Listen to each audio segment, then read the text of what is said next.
Friends, welcome back to my channel. तो आज के इस वीडियो में हम देखेंगे इस तरीके का जो हमारा ऑर्गेन्जा फैब्रिक होता है उससे हम एक अनारकली सूट जैसा ऊपर टॉप बनाएंगे, यानी कि जो अनारकली सूट में हमारा ऊपर का पार्ट होता है उसे बनाएंगे। इसके लिए हमने देखिए बटर क्राफ्ट के अस्तर लिया है। ये जो हमारा लाइनिंग होता है ऑर्गेन्जा में हमें बटर क्राफ्ट ही लगाना होता है। तो लेट्स डू कटिंग। तो कटिंग के लिए सबसे पहले हम ऑर्गेन्जा के कपड़े को साइड में रखेंगे और बटर क्राफ्ट के कपड़े पर हम मार्किंग करेंगे। तो मार्किंग करते वक्त आपको देखिए पूरा पहले कपड़े को ओपन कर लेना है और कपड़े को 4 फोल्ड में रखना है हमें। और उसके बाद यहाँ पर हमें ऊपर से एक लाइन स्ट्रेट खींचते हुए हमने ये 14 इंच हाइट रखी है, 14 इंच की, जहाँ से कलिया जॉइंट होगी। अब हम यहाँ पर देखिए हमने 7 इंच पर एक इस तरीके से मार्क किया है और सीधी लाइन ड्रॉ कर दी है। ऊपर की तरफ देखिए हम शोल्डर का मार्क लेंगे, तो शोल्डर हमने 5 इंच का लिया है। यहाँ पर हमारा जो बैक का पार्ट है वो ओपन यानी कि डीप नेक है इसीलिए, और यहाँ से भी हम 5 इंच का आर्म होल के लिए भाग लेंगे। आप 5 से 5.5 इंच ले सकते हो आर्म होल, और फिर वहाँ पर हम स्ट्रेट लाइन खींचेंगे। आर्म होल वाली लाइन से ही हम चेस्ट का पार्ट मार्क करेंगे। तो हमने यहाँ पर 4th पार्ट यानी कि 8 इंचज़ लिया है। टोटल हमारा चेस्ट पार्ट 32 इंचज़ है और उसके आगे हम 1.5 से 2 इंच की मार्जिन रख सकते हैं। यहाँ पर हमने 7 इंच का पार्ट लिया क्योंकि हमें कमर में, हमारी जो कमर है वो 28 इंच हमें रेडी रखनी है। वहाँ पर भी 1.5 से 2 इंच का मार्जिन लेंगे। आर्म होल में हम गोल इस तरीके से एक कट कर लेंगे और इसी तरीके के कट हम या तो आप डबल फोल्ड करके 2 बार में ले सकते हैं, या तो आप डायरेक्टली 4 फोल्ड करके दोनों फ्रंट एंड बैक पार्ट एक साथ भी यहाँ पर कट कर सकते हैं। तो देखिए ये हमने फिर से इसे कट करके इसका 4th पार्ट कट कर लिया है, यानी कि 4 पार्ट यानी कि फ्रंट एंड बैक को मिलाकर ये 2 पार्ट कट हो जाएंगे। 4th पार्ट लेना है आपको क्योंकि हमने कपड़े को बीच से फोल्ड किया है। सारी एक्स्ट्रा जो भी हमारा कपड़ा है उसे कट कर लेंगे। तो देखिए ये हमारे फ्रंट बैक की कटिंग हो गई है। अब हम यहाँ पर एक कट लगा लेंगे जिससे आगे और पीछे की फिटिंग की सिलाई बराबर रहे कि कहाँ फिटिंग की सिलाई आने वाली है। इस तरीके से हमने कट लगा लिए हैं। देखिए ये हमारा हो जाएगा फ्रंट पार्ट और ये हो जाएगा हमारा बैक पार्ट। तो देखिए सबसे पहले आपको फैब्रिक पर इसे कट नहीं करना है, इसे आपको बटर क्राफ्ट वाले फैब्रिक पर यानी कि लाइनिंग पर कट करना है। अब इसके बाद में हम जो हमारा बचा हुआ जो ऑर्गेन्जा के लिए नीचे के घेर के लिए जो ऑर्गेन्जा घेर के अंदर लगेगा वो वाला पार्ट रखेंगे। पहले हमने डबल फोल्ड किया, उसके बाद में हमने तिरछा फोल्ड किया है, यानी कि आपको तिरछे में जाना है। उसके बाद में इस तरीके से हमें अपर वाला पार्ट इसके ऊपर रखना है, एक सीधी लाइन ड्रॉ कर देनी है और जहाँ पर इसकी फिटिंग का कट है वहाँ पर एक मार्क लगा लेना है। अब हमें ऊपर वाला जो हमारा टोपी जैसे जो कोना है वहाँ से लेकर हमें साइड में एक बार मेज़र करना है। जैसे यहाँ पर 10 इंच है तो वहीं पर हमें पकड़ते हुए पूरा राउंड शेप में ले जाना है और 10 इंच का यहाँ पर मार्क करना है। तो ये अपने आप ही देखिए एक राउंड का कट हो जाएगा। राउंड कट होने के बाद हमने देखिए इस तरीके से इसे राउंड शेप में सिलाई की है। टोटल हमारी 14 इंच की हमें 50 इंच की हाइट चाहिए। 14 इंच का हमने अपर पार्ट कट किया है, तो इसे कट करने पर अभी हमारे पास 36 इंचज़ बचता है, यानी कि नीचे का घेरा हमें 36 इंचज़ का बनाना है। तो देखिए यहाँ पर हम 36 इंचज़ का यहाँ पर मार्किंग करेंगे। तो मार्किंग के लिए देखिए हमेशा अस्तर जो होता है वो 1 से 2 इंच आपको कम रखना है। तो 36 हमारा टोटल आ रहा है, तो हमने 35 या 34 पर आप इसे मार्क कर सकते हो और आपको इस तरीके से राउंड शेप लेते जाना है। तो देखिए ऊपर की तरफ आपको पकड़ना है और नीचे भी आपको उसी तरीके से जाना है। जो हमने ऊपर की तरफ राउंड शेप किया है वहीं से आपको रखना है और 35 इंचज़ पे इस तरीके से मार्क करेंगे तो कुछ ऐसे राउंड कट हो जाएगा। अब हमें यहाँ पर ऊपर की तरफ आधे इंच की मार्जिन रखते हुए एक्स्ट्रा फैब्रिक कट कर लेना है और नीचे भी हमें सेम उसी तरीके से कट कर लेना है घेरे में से। तो यहाँ पर हम घेरा कट कर लेंगे पूरी तरीके से, और जहाँ पर ये कपड़ा कम है वहाँ पर हमारा जॉइंट लगेगा। तो देखिए जॉइंट के लिए आपको इस तरीके से फैब्रिक रखना है और ऊपर से आप फिर से भी मेज़र कर सकते हैं या नीचे वाले कपड़े के अकॉर्डिंग इसे राउंड शेप में कट कर सकते हैं। अगर आप बिगिनर है तो प्लीज़ मेज़र कर ही कट कीजिएगा। इस तरीके से हमने 2 कट कर लिए हैं ताकि दोनों पार्ट्स में हमारा जॉइंट लग जाए। सबसे पहले हमें यहाँ पर देखिए कुछ इस तरीके से जॉइंट लगा लेना है। जॉइंट लगाने के बाद ये इस तरीके से राउंड शेप दिखेगा हमारे पास। अब देखिए ये जो है हमने जितने भी ये पार्ट्स कट किए थे उन्हें हमने मेन फैब्रिक पर कर लिया है, कट करके इसे अटैच कर लिया है। आपको एज़ इट इज़ जैसा हम फैब्रिक कट करते हैं उसी तरीके का बटरक्राफ्ट फैब्रिक कट किया, उसी तरीके से ऑर्गेन्जा वाले फैब्रिक पर पूरा एज इट इज़ कट करना है। कोई आपको यहाँ पर मार्जिन वगैरह नहीं रखनी है और सारे पार्ट्स को चारों तरफ से सिल कर हमें यहाँ पर जॉइन कर लेना है। देखिए मैंने इसी तरीके से जॉइन कर लिया है और इससे आगे अब हम यहाँ पर फ्रंट नेक बनाएंगे। तो फ्रंट नेक जो है हमारा जो डीपनेस है वो 7.5 या 8 इंच का आप रख सकते हैं और 2.5 इंच का हमने ऊपर से भी आर्म होल से भी इसका चौड़ाई वाला पार्ट रखा था। तो हम इसी तरीके से यहाँ पर भी चौड़ाई वाले पार्ट को मार्क कर लेंगे। तो इस तरीके से मार्क करने के बाद देखिए सारे हम जो लाइन्स है उसे मिलाकर बॉक्स बना लेंगे। अभी इस बॉक्स के बीच में आप जो भी डिज़ाइन यहाँ पर बनाना चाहते हैं वो डिज़ाइन यहाँ पर आप बना सकते हैं। जैसे मैं यहाँ पर एक डिज़ाइन को ड्रॉ कर रही हूँ, उसी तरीके से आप जो पैटर्न इसमें बनाना चाहते हैं या जो शेप इसे देना चाहते हैं वो शेप आप यहाँ पर इसी तरीके से ड्रॉ कर लीजिएगा। शेप को ड्रॉ करने के बाद हम आगे देखेंगे वीडियो में किस तरीके से हम इसे स्टिच करेंगे।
यहाँ पर इसी तरीके से हमारा जो है फ्रंट नेक गाउन का रेडी हो चुका है अनारकली ड्रेस का। तो हम बैक पार्ट करेंगे अब रेडी। बैक पार्ट के लिए भी देखिए हमें सेम प्रोसेस रिपीट करना है। जिस तरीके से हमने फ्रंट में जो नेक बनाया है, डिज़ाइन बनाई है, उसी तरीके से हमें बैक में बनाना है। बस बैक में आप थोड़ा सा चौड़ा रख सकते हैं। अगर आप बहुत ज़्यादा डीप एंड ब्रॉड पसंद करते हैं पहनना तो आप इसमें डीप एंड ब्रॉड रख सकते हैं। और आपको ऑर्गेन्जा फैब्रिक में एक चीज़ ध्यान रखनी है कि आपको कंपल्सरीली इसे कैनवस पेपर पर ड्रॉ कर दूसरा कपड़ा लेकर फिर ही इसमें आप गले की डिज़ाइन बनाइएगा तो ज़्यादा बेटर होगा और इसकी फिनिशिंग बहुत अच्छी आएगी।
अब यहाँ पर देखिए हमारा जो है बैक नेक भी रेडी हो चुका है। तो अब हम जो हमारा ऑर्गेन्जा वाले में जो फैब्रिक बचा हुआ था, यानी कि जो हम नीचे घेर वाले पार्ट के लिए लेंगे वो फैब्रिक लेंगे। तो देखिए इस तरीके से आपको फैब्रिक को पहले स्टिच कर लेना है। उसके बाद में इसमें देखिए कुछ इस तरीके से छोटी छोटी प्लीट्स बनानी है और ये प्लीट्स हम उतनी ही बनाएंगे जितनी हमने बटरक्राफ्ट वाले जो हमारा लाइनिंग का कपड़ा था उसके ऊपर हमने ऊपर जो छोटे राउंड की साइड कट किया था कमर पार्ट के हिसाब से, उतनी आपको इस चून को बनाकर रेडी करनी है फ्रंट एंड बैक दोनों पार्ट्स के लिए। तो देखिए इस तरीके से छोटी छोटी चून बनाते जाना है हमें। 2 से 3 चूनों को आप उंगली के नीचे दबाते जाएंगे और उसके ऊपर सिलाई लगाते जाएंगे। तो इससे फिनिशिंग बहुत अच्छी आएगी। आपको 2 से 3 चून ही ज़्यादा से ज़्यादा लेनी है। देखिए इस तरीके से हम चून को यहाँ पर बनाते जाएंगे। ये जो प्लीट्स है बहुत ही आराम से और अच्छे से बनाना, ताकि इसकी जो फिनिशिंग है अनारकली या गाउन में तो बहुत अच्छी दिखती है। आप इस ड्रेस को एज अ गाउन और एज अ अनारकली दोनों तरह से आप इसे वेयर कर सकते हैं। ये आउटफिट बहुत ही अच्छा ट्रेडिशनल आउटफिट लगेगा। और वीडियो के लास्ट तक बने रहना। पूरी ड्रेस की सिलाई आप अच्छे से सीखना चाहते हो तो और भी मैंने बहुत से वीडियोस अपलोड किए हैं, उन्हें आप मेरी प्लेलिस्ट से देख सकते हो। मैंने बहुत से बैक नेक, फ्रंट नेक सारे डिज़ाइंस अपलोड किए हैं, वो भी आप वहाँ पर हमारी प्लेलिस्ट से चेक कर सकते हो। और इस ऑर्गेन्जा ड्रेस में भी आप अपना मनचाहा नेक यहाँ पर बना सकते हो।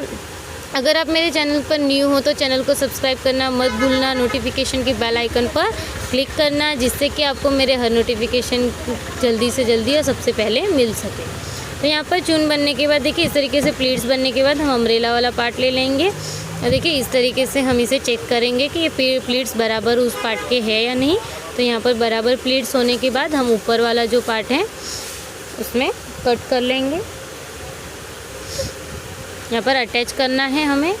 तो देखिए कुछ इस तरीके से हमें अम्ब्रेला वाला जो पार्ट है नीचे यानी कि लाइनिंग वाला पार्ट और जो हमारा ऑर्गेन्जा वाला फैब्रिक है, दोनों को हमें एक दूसरे के ऊपर रखना है और जहाँ आपने चून की सिलाई लगाई है उसी सिलाई पर वापस से सिलाई लगाते जाएंगे और यहाँ पर प्लीट्स को हम अटैच करते जाएंगे।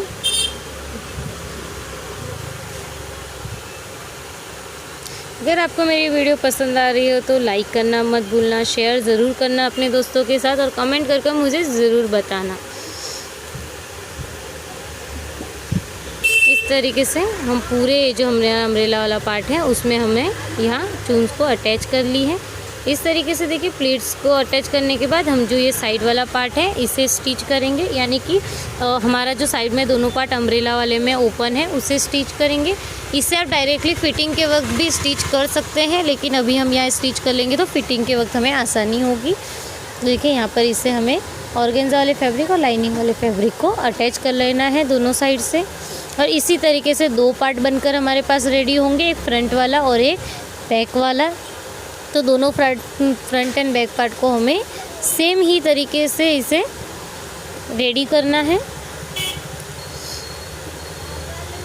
देखिए इसके बाद हमें जो नीचे वाला भाग है यानी कि ओनली लाइनिंग वाला पार्ट लेंगे और एक सिलाई हमें कुछ इस तरीके से लगानी है। यहाँ पर हमें इसके साथ ऑर्गेन्जा वाला फैब्रिक नहीं लेना है, सिर्फ जो हमारा लाइनिंग वाला पार्ट है उसमें हमें आधा इंच अंदर की तरफ फोल्ड करना है, आधे से 1 इंच तक, और इससे आपको इस तरीके से स्टिच करते जाना है। सिर्फ एक ही फोल्ड पर आपको स्टिच करना है।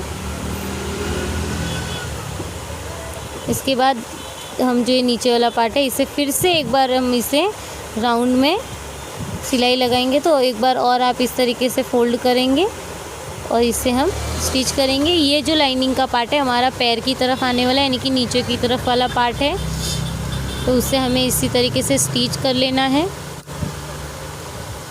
इस तरीके से स्टिच कर कर हमें दोनों पार्ट्स रेडी कर लेने हैं। अब इसके बाद देखिए आप फ्रंट या बैक कोई भी एक पार्ट ले लीजिए और उसके ऊपर यानी कि फ्रंट के जो सीधा वाला भाग होगा उसके ऊपर ही हमें चून का सीधा वाला भाग रखना है, यानी कि ये जो प्लीट्स हैं हमारे उसका सीधा वाला पार्ट रखेंगे और यहाँ पर हम स्टिच कर कर जो ऊपर का पार्ट है टॉप वाला पार्ट और नीचे बॉटम वाला पार्ट चून वाला दोनों भी हम यहाँ पर अटैच कर लेंगे।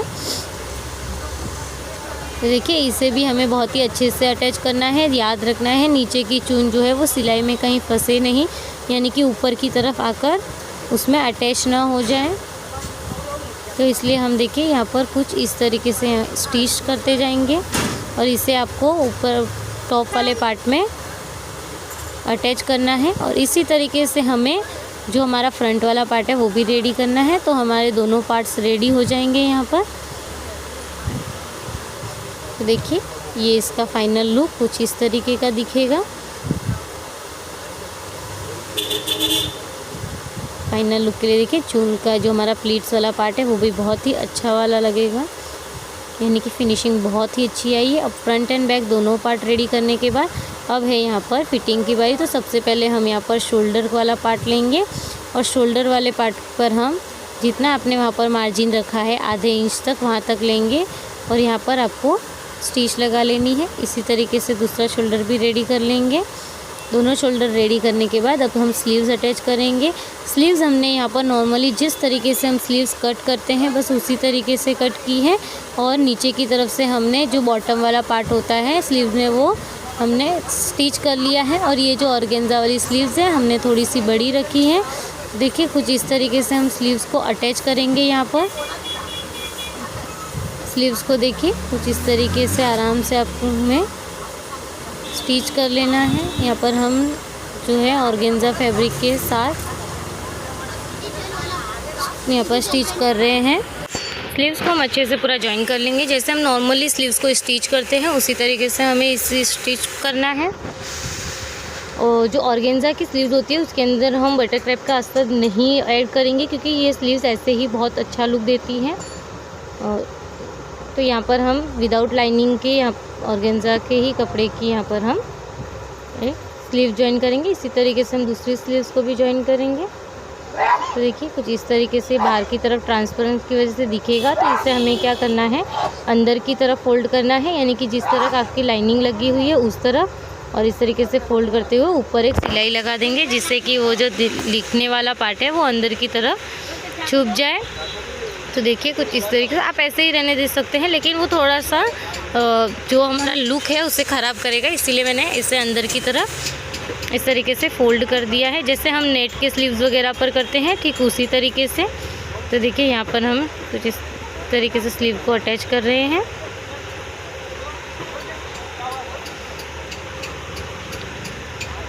आप इसमें पफ स्लीव्स या फिर एक्स्ट्रा जो प्लीट्स वाली स्लीव्स होती हैं वो इस तरीके से बहुत सी यहाँ पर हम स्लीव्स को ट्राई कर सकते हैं, स्लीव्स के पैटर्न्स को। और ऑर्गेन्जा के फैब्रिक में पफ स्लीव्स भी बहुत अच्छा लुक देता है, तो हम उस तरीके से इसमें पफ स्लीव्स भी बना सकते हैं। ये हमने नॉर्मल स्लीव्स अटैच की है। दोनों तरफ स्लीव्स अटैच करने के बाद अब हम यहाँ पर साइड में पहले एक सिलाई लगा लेंगे और इसके बाद हम इसकी फिटिंग करेंगे। देखिए पहले आपको इसे बराबर की तरफ पकड़ते जाना है और अच्छे से पूरे गाउन में लास्ट तक एक सिलाई लगा लेनी है, जिससे कि कपड़ा पूरी तरीके से सेट हो जाए। और उसके बाद हम मेज़रमेंट के हिसाब से इसमें फिटिंग करेंगे।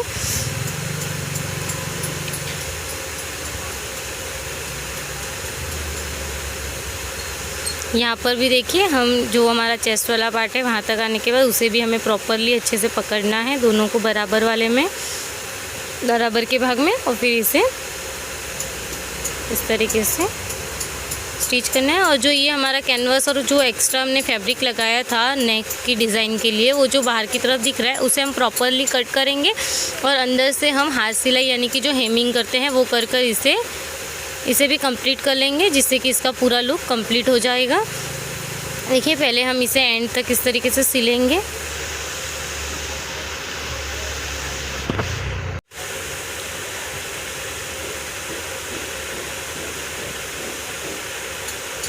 लास्ट तक हमें इसे इक्वल ही पकड़ना है, कोई भी भाग को छोटा या बड़ा नहीं करना है। और यहाँ पर लास्ट में हमें सिलाई को लॉक कर देना है। अब हम यहाँ पर फिटिंग की लगाएंगे सिलाई। तो देखिए उसके लिए हम स्लीव्स की ब्रेथ का हाफ लेंगे। स्लीव्स की जो हमारी ब्रेथ होगी उसका आधा लेंगे। हमारे 8 है तो मैंने वहाँ से 4 इंच लिया है। दोनों तरफ आपको सेम ही मेज़र करना है। अब हमें पूरे कुर्ते को देखिए यहाँ पर सिलाई पे हमने कट किया, तो यहाँ पर 18 यानी कि 36 इंचज़ हो रहा था और हमें यहाँ पर 30 इंच चाहिए। तो 6 इंच कम करने के लिए हम दोनों तरफ से 1.5 इंच कम करेंगे। यहाँ पर देखिए ये 34 इंचज़ का बन गया है और हमें जो है 28 इंचज़ का चाहिए। तो इसके लिए भी हम 1.5 से 2 इंच तक आप कम कर सकते हो यहाँ पर भी। और यहाँ पर हमें फ्रंट का शेप देना है, इसके लिए हम यहाँ पर 2 इंच का मार्किंग करेंगे। और नीचे की तरफ से आपको घेर में कोई मार्किंग नहीं करनी, यानी कि कोई अंदर नहीं देना है उसे। नीचे जो घेरा वाला पार्ट है वहाँ पर आपको कोई भी मार्जिन रखकर सिलाई नहीं लगानी है, घेर आपको पूरा रखना है। और यहाँ पर जो आपने मार्क किया है उसी मार्किंग पर हम सिलाई लगा लेंगे और इस गाउन की या इस अनारकली ड्रेस की हम फिटिंग कर लेंगे। आप इसी तरीके से long gown, short kurti type में या फिर आप इसमें अनारकली ड्रेसेस वगैरह बना सकते हैं। तो देखिए चेस्ट के यहाँ से फिट करने के बाद हम कमर में से फिट करेंगे और इस तरीके से आपको राउंड की तरफ घुमाना है और यहाँ पर सिलाई को एंड कर लेना है। इससे अब हम लटकन बनाएंगे। तो देखिए लटकन बनाने के लिए हमने यहाँ पर कुछ ओनली ऑर्गेन्जा फैब्रिक के गोल कट कर लिए हैं, छोटे छोटे आपको गोल कट कर लेना है। अब रस्सी लेनी है और देखिए जो हमने बैक पार्ट में गले में अटैच की है वो इस तरीके से हाफ सर्कल में रखना है और यहाँ पर हम इसके बीच में एक सिलाई लगाएंगे, एकदम राउंड के बीचों बीच आपको एक सिलाई लगानी है। तो देखिए कुछ इस तरीके से सिलाई लगाते ही और अब यहीं से पलटी करेंगे तो जिस तरीके का हम जो टोपी टाइप वाला लटकन बनाते हैं वो बनकर रेडी हो जाएगा। इसी तरीके से हम इसके आप कितना भी बड़ा इसमें लटकन बना सकते हो, 5 राउंड कट कर 6, 8, 10, 12 तक का बहुत ही अच्छा प्यारा लुक देता है ऑर्गेन्जा फैब्रिक में ये लटकन। देखिए आपको कुछ कुछ दूरी पर इस तरीके से रखना है ताकि वो बेल कंटिन्यू जैसा इसमें लुक आ सके। तो हम इसी तरीके से देखिए हाफ सर्कल पर रखते जाएंगे, सिलाई करते जाएंगे। ये सबसे इजी तरीका है और फास्ट हो जाता है इससे हमारा काम, यानी कि जल्दी से आपके लटकन बनकर रेडी हो जाएंगे।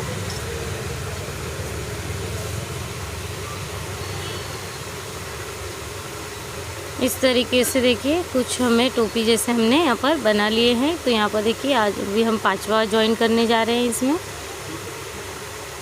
5वां राउंड ज्वाइन करने के बाद आप खुद ही देख सकते हैं इसमें कितना अच्छा लुक आ चुका है। आप चाहो इसे और बना और गहरा या फिर और बड़े सर्कल्स कट कर कर बड़े बड़े भी बना सकते हो। इसी तरीके से हमने 2 लटकन यहाँ पर रेडी कर लिए हैं।